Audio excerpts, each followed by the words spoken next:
サンディエゴパドレスに2-5で敗れ連勝がストップしたドジャース。試合直後重苦しい空気の中でデーブ・ロバーツ監督が語った若手の課題とチームの知られざる逆境の真実とは。ここからはその様子を字幕付きでご紹介します。This week, joined by as many Cy Young Award winners you can find. Jake Peavy, former Padre, Oral Hershiser, former Dodgers, CC Sabathia in a moment. Oral, best 90-game start in this run for the Dodgers. How are they doing it better than before? Well, people are saying that they're ruining baseball, but their stars are out there. This star-studded Sunday is an amazing day because top of their lineup, you have Shohei Ohtani, his 6th All-Star game. Andy Paez, his 1st All-Star game. Freddie Freeman, that's your 1, 2, 3. That's his 10th All-Star game. You got Yamamoto yesterday who pitched. And I tell you what, this team is not only a great team, but it is a great culture formed by the organization and Dave Roberts, one of the best cultures in baseball. They can beat you and bludgeon you, but they can beat you with the details too.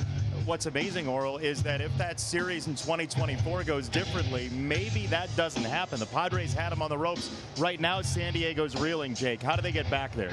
Well, they get back there with some good starting pitching that they haven't had. They've been without Joe Musgrove and Nick Pivetta, huge pieces in that rotation. And then the offense just has not gotten going. You're not used to seeing Manny Machado below the Mendoza line. Jackson Merrill, Fernando Tatis below their career norms. They believe if they get some starting pitching back, the boys in the second half return to form. This Dave Roberts, win number 1,000. He can do it all. He can be a second analyst for our pregame show as well. Dave, thanks for stopping by. You're facing JP Sears tonight. But if instead you were facing CC Sabathia, what would you have told the hitters tonight? I would say get the ball up. Don't let him crowd you in. He's got the changeup off of it. I would have loaded a bunch of right-handers, and he would have cut us up, and I would have just said, hopefully we can get a walk or a blooper and run into one. But thank goodness we're not facing CC tonight. You can drop a couple of bunts down there. I had fun, but I can't run anymore. That's true. Doc, I was going to ask you about what keeps your group motivated right now. I know you guys are in the middle, back-to-back, trying to go for a three-peat. What do you think keeps this group motivated? You know what? Certainly, I think if you look out, obviously we're going for a three-peat, but I think that our guys want to be good every day. And I think the thing is, the trick with baseball for me as far as managing this group is presenting a goal, what you're trying to accomplish, but then day to day trying to hold yourself, your team to a certain standard. And, you know, tonight we're going to go for 4 in a row against these guys, go for the jugular. But I would expect us still to go out there and play good baseball. And I'm telling you, yeah, we want the three-peat, but we're motivated every day, CC. Yeah. They're telling me you have to get back to your day job. So thank you. Everything that Alfonso's been through today, what was it like watching him in his debut?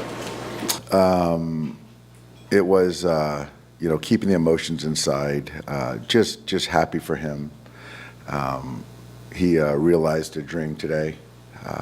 Obviously, that was certainly, you know, on his heart all day, but he did a fantastic job of driving our pitching staff, compartmentalizing, and I'm sure now after, you know, today it's going to really hit him and, you know, deal with his reality, which I, you know, all of us, you know, feel for him and his father, who I know, their family, and so it's devastating. So, you know, Miggy and Edgardo have family there, among other players in the big leagues and people in Venezuela.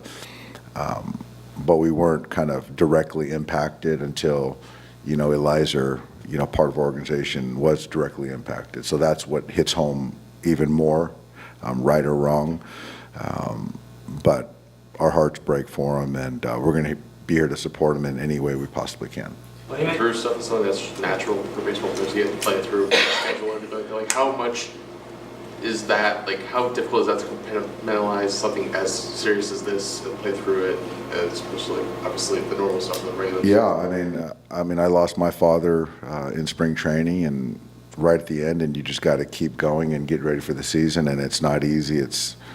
You're still human, and your family is everything, but you know, players are wired some weird, crazy way to kind of keep going forward and compartmentalize.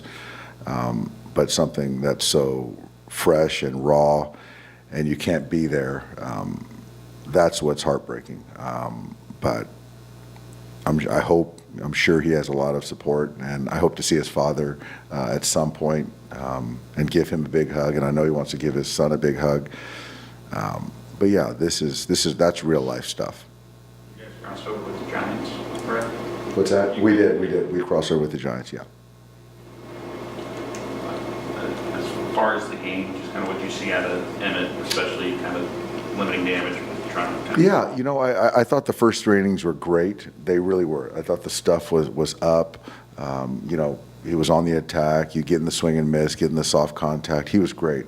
I think though, when you walk Campusano a couple times, and I thought, Song, there's too many pitches to Song, and the other guys are going to get their hits. But that's what sort of got the pitch count up. And I just felt right there in the 5th inning, with Cronenworth coming up, having Jack in the pen, it was just a breaking point of the game to just give us a chance. And his pitch count was pretty high. I feel like Emmett's moving in a better direction now compared to where he was a few starts ago. I do. I really do.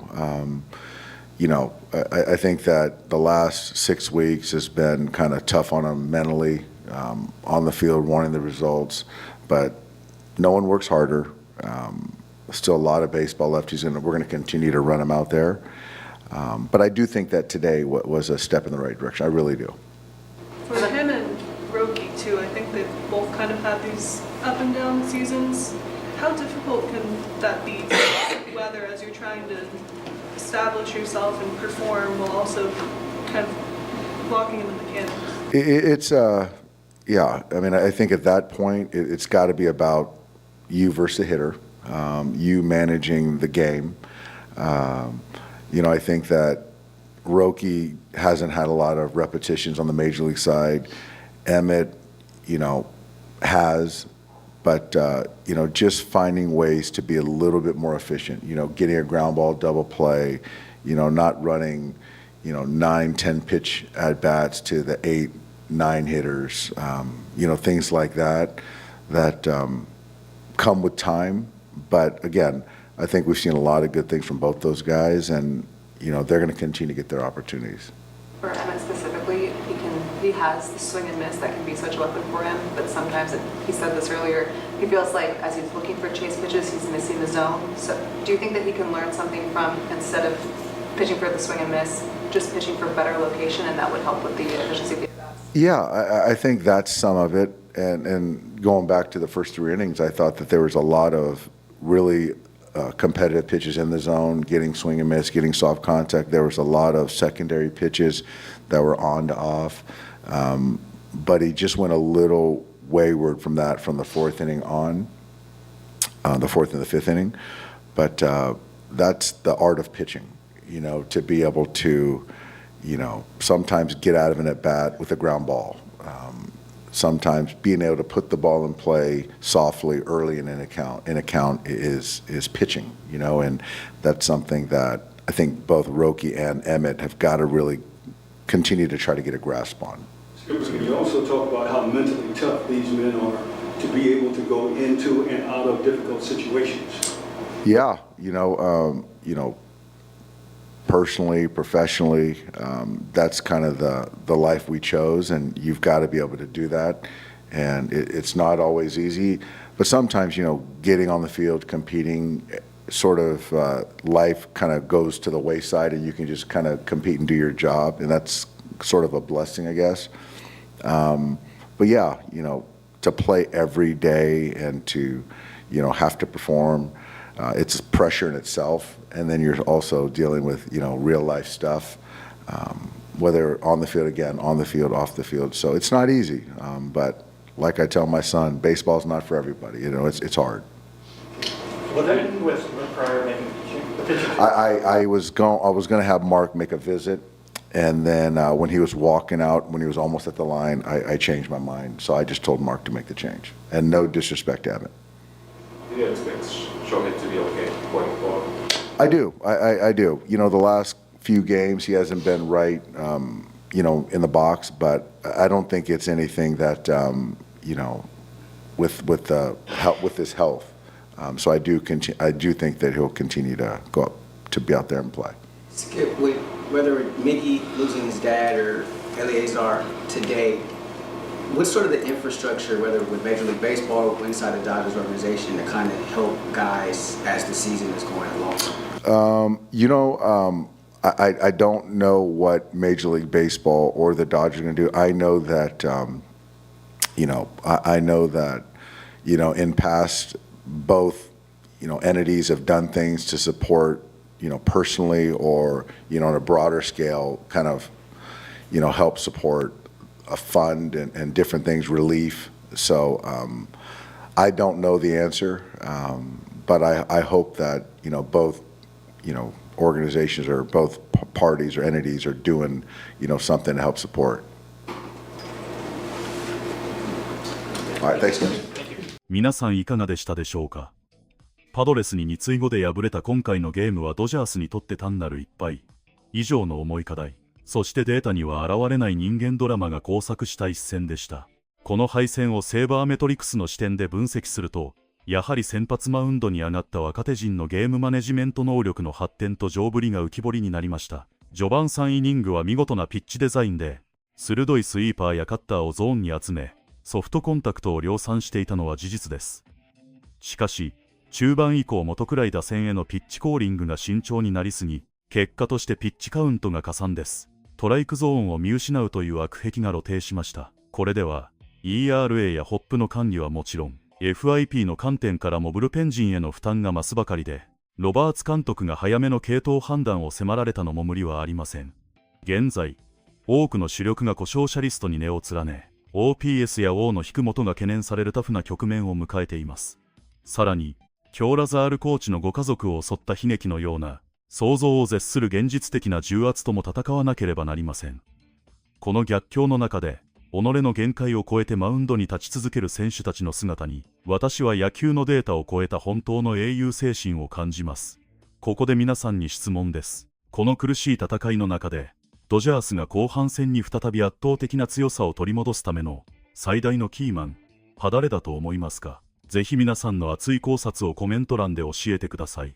最後までご視聴いただきありがとうございました。